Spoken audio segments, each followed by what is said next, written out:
Quando Deus encontrou, em João 4, quando Deus encontrou aquela mulher na beira do poço de Samaria. Você já leu aquele texto, viu tanto que ele é longo?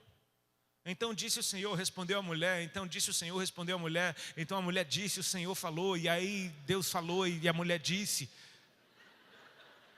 O texto é enorme. Uma conversa de poucos minutos, cara. Mas tanto tesouro saiu dali, por quê? Porque teve diálogo.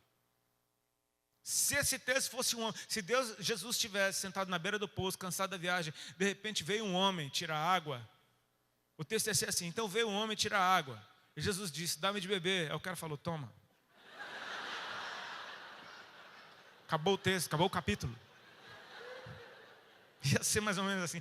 Minha mulher diz que Deus criou Eva porque ele não aguentava mais a conversa de Adão. Todos os dias ao cair da tarde, e aí meu filho, como foi hoje? Foi bom. O que é que você fez? Um monte de coisa. Mas me diga, o que o senhor pediu. Chega, vou fazer a mulher. Fez a mulher, pronto. E aí, como foi hoje? Ah, Deus, nem te conto, foi um monte de coisa, não sei nem por onde começar. Então, eu acordei hoje, a gente... Enfim. Estou engraçadinho hoje. Deus começou a falar naquela cozinha comigo. Ele falou, teu chamado é esse. Conversando comigo. E tem mais. Porque isso daqui é a parte mais importante do seu sacerdócio. E aí eu comecei a ficar interessado demais na conversa. Ele começou a falar para mim de sacerdócio. Então, leia a Bíblia, amém? Começou a me vir na mente o que é que um sacerdote fazia. Separados para Deus. Para entrar na presença dele representando todo o povo. Oferecia sacrifícios por si e pelo povo. E entrava na presença do Senhor. Então lá ele era ministrado pelo próprio Deus. E quando ele saía da presença do Senhor, ele ministrava ao povo. Ele era um representante do povo na presença de Deus. Um representante de Deus na presença do povo. O sacerdote fica nesse lugar entre céu e terra.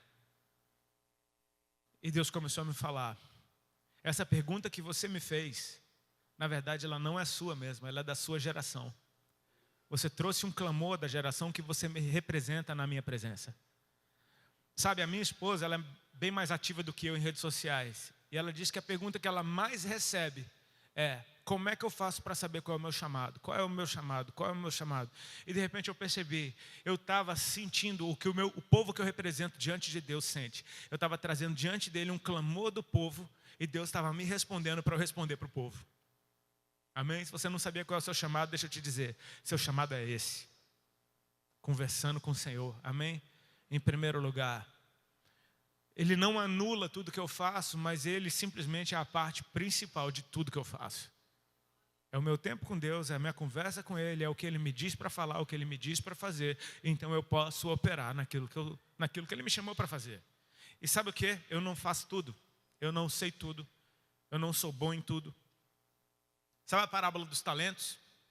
Eu creio que eu sou o cara que recebeu um só. Mas não tem problema, eu não vou enterrar ele de jeito nenhum, fique tranquilo. Eu vou pegar esse um e vou multiplicar, amém? Eu não sou um cara que consegue fazer várias coisas ao mesmo tempo. Sou homem, amém? Eu falei para vocês, agora que eu estou vendendo camiseta, eu estou me sentindo um povo com 2 tentáculos. Fazendo várias coisas ao mesmo tempo. Mas é por causa desse lugar que as outras coisas têm vida. Amém? E quando eu estava nesse papo com Deus ali na cozinha, aconteceu em fração de segundos, eu comecei a pensar na minha mulher. De primeiro eu comecei a pensar, eu queria contar para ela o que Deus está me falando aqui. Mas eu entendi que a minha esposa apareceu na minha conversa com Deus, porque Deus estava me mostrando ela. E me mostrando que minha esposa também tem o sacerdócio dela. Minha esposa também ministra. Que assim como eu, ela também viaja, ela também é boca de Deus na vida de muita gente. E ele começou a me mostrar que eu faço parte de uma casa sacerdotal. Aquela conversa não estava acontecendo no quarto de oração, estava acontecendo no centro da minha casa, na cozinha, no lugar onde tem mesa. E a minha esposa apareceu ali naquela conversa com Deus. Eu não sei se você já conhece a minha esposa ministrando. Creio que sim. Hoje em dia eu sou o marido da Alexandra. Glória a Deus por isso, me amarro. Um dia eu vou ficar só em casa e ela vai sair viajando. eu cumprindo o meu chamado. Ela é completamente diferente de mim, cara. Em primeiro lugar, ela é mulher. Em segundo lugar, ela é bonita. Ela prega completamente diferente de mim. A mensagem dela é completamente diferente da minha. Ela é mulher, ela abre várias janelas na conversa. Ela sai falando, ela fala da Bíblia todinha na mensagem. E chega uma hora que ela simplesmente termina. Pronto, acabou. E as mulheres entenderam tudo que ela disse. A gente é completamente diferente. Isso, há um tempo atrás, quando eu era um pouco mais imaturo do que eu sou, era uma questão de crise para mim. Porque, de certa forma, eu não entendia o jeito que ela se movia. E entrava na onda de outros que se incomodavam com ela. Minha esposa tem um ofício profético, e um ofício profético que incomoda muita gente.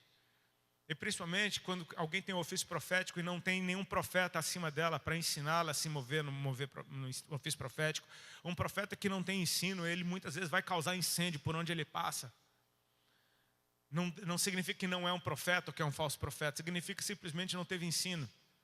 Como se mover, o que fazer com a mensagem profética, o que fazer com aquilo que Deus está mostrando. Existe hora de falar, existe jeito de falar, existe uma linguagem certa de falar. Sabe, a gente é acostumado, muita gente hoje em dia tem medo de profeta, porque fala de profeta é aquele cara que vai mostrar para todo mundo o que você tem feito.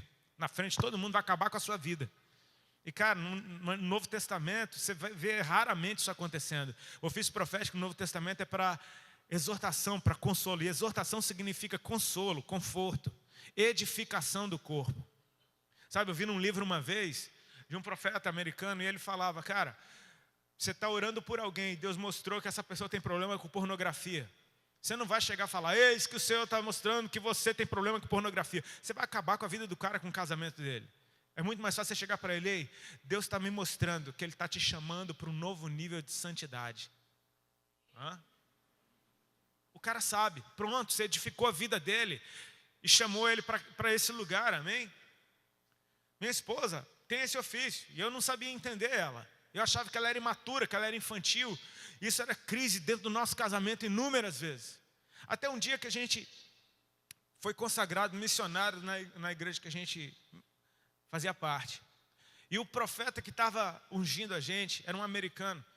Um cara que, sabe daqueles apurados, daqueles que, acerta tudo na lata, na mosca. Tipo, o cara profetiza para 100 pessoas e, tipo, sabe aquele cara que você tá ligado, você fala, velho, esse cara tem um canal direto com Deus que é bizarro. Ele virou para minha esposa, começou a rir olhando para ela e falou, eu vejo você criança. E você está sempre falando, e falando, e falando, e falando, e falando, e falando. Nisso eu já comecei a chorar, ele começou a chorar, a igreja inteira começou a falar, esse cara é profeta. Ele falando em inglês, né? Ele falando, you're talking and talking and talking and talking and talking and talking and talking. Ele falou, e você está sempre metido em problema. Aí ela começou a rir e chorar, é verdade, é verdade, é verdade. Aí ele riu, ele falou, assim te diz o Senhor. I accept what men reject. Isso significa, eu aceito o que o homem rejeita. Eu aceito o que o homem rejeita. E ficou repetindo e gritando isso. Eu aceito o que o homem rejeita. Eu aceito o que o homem rejeita. Pum, a esposa caiu no chão. Eu fiquei lá com aquela cara de tolo, né? Tipo assim, glória a Deus, aleluia. Tipo, otário, né? Deus foi trabalhando em mim. Eu comecei a admirar que a minha esposa é completamente diferente de mim. E comecei, ao invés de me incomodar com isso, a honrar isso. E a perceber, cara, minha esposa é daquelas que não tem filtro, velho. Não tem filtro. Ela não fala as coisas para ofender os outros, mas quando vê, ela falou. Já que ela não quis os filtros, eu peguei todos para mim. Veja bem, não é bem isso, porque no grego quer dizer, sabe, tipo assim, você tenta dar um jeito para não machucar ninguém, para não causar incêndio. Ela não tem filtro algum e ela chega e dá-lhe.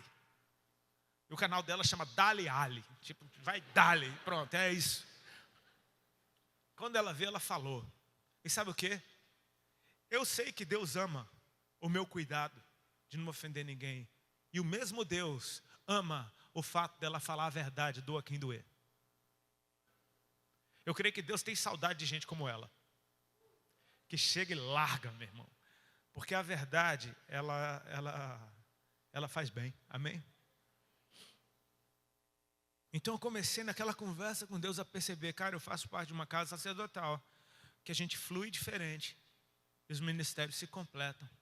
Mas tem um ponto em comum: esse lugar, na presença, ouvindo Deus falar.